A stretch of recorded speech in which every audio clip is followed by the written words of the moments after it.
Оставка на член од македонскиот тим на Комисијата за историски прашања со Бугарија поради политички притисок и разочараност на македонскиот шеф на дипломатијата Бујар Османи од работата на историската комисија е епилогот на новата средба на мешовитата македонско-бугарска комисија, која вчера и денеска повторно се состана по пауза од 4 месеци.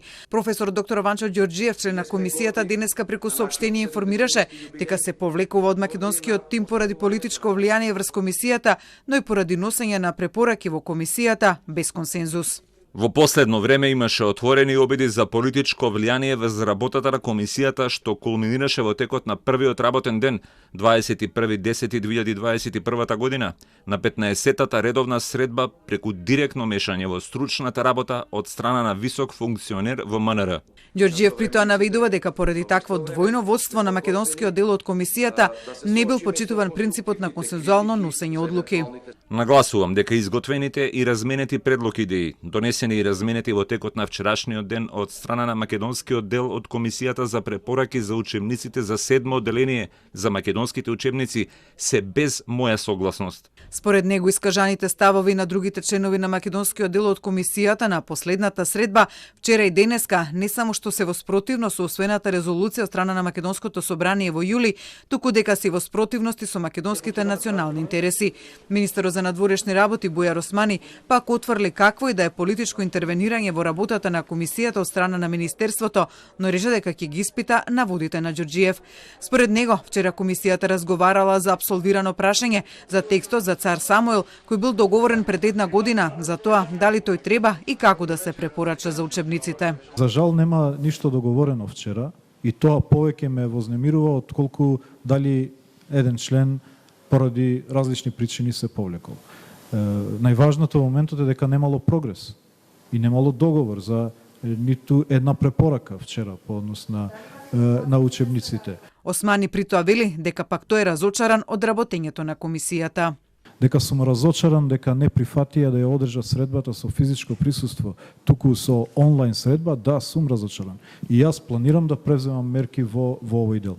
Но никогаш нема да дозволам, ниту јас, ниту било кој во Министерството, да се меша во содржината, во насоките, но дека ќе реагирам секојаш кога ќе видам опортуност, секојаш кога ќе видам немање ентузијазам доволен да се продолжи во овој процес, тука ќе реагирам затоа што сметам дека имаме одговорност пред граѓаните. Реакција на тврдењата и оставката на Ѓорѓиев стигна и од владата. Оттаму наведува дека владата во ниту еден момент ниту се мешала, ниту имала било какво политичко влијание во работата на експертската историска комисија меѓу Македонија и Бугарија. За одлуката на Ѓорѓиев да ја напушти комисијата, владата со став дека тоа е негова слободна волја, врз која таа немала никакво влијание, но со додавка.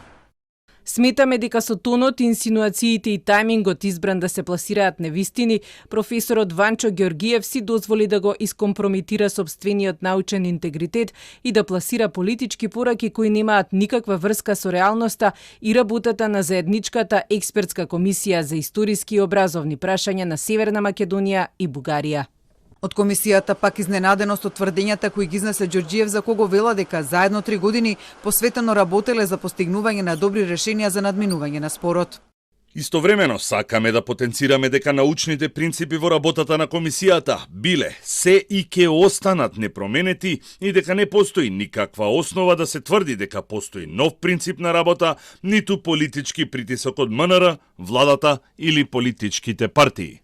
При тоа на обвинувањата на Ѓорѓиев дека на последниот состанок се носеле одлуки без консензус, од комисијата демантираа дека вчера и денеска незината работа се разликувала од досегашниот утврден пристап и размена на предлози, кои во ништо, како што велат, не ги нарушиле или биле спротивни на македонскиот идентитет и национални интереси.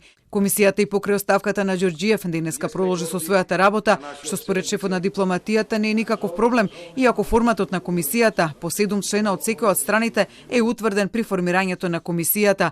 Инаку за помалку од 1 година, ова ќе биде втора смена во составот на македонскиот тим на комисијата, откако во јануари на професорот Александар Литовски не му беше продолжен договорот во комисијата и на негово место беше именуван професорот Исамедин Азизи од Институтот за национална историја.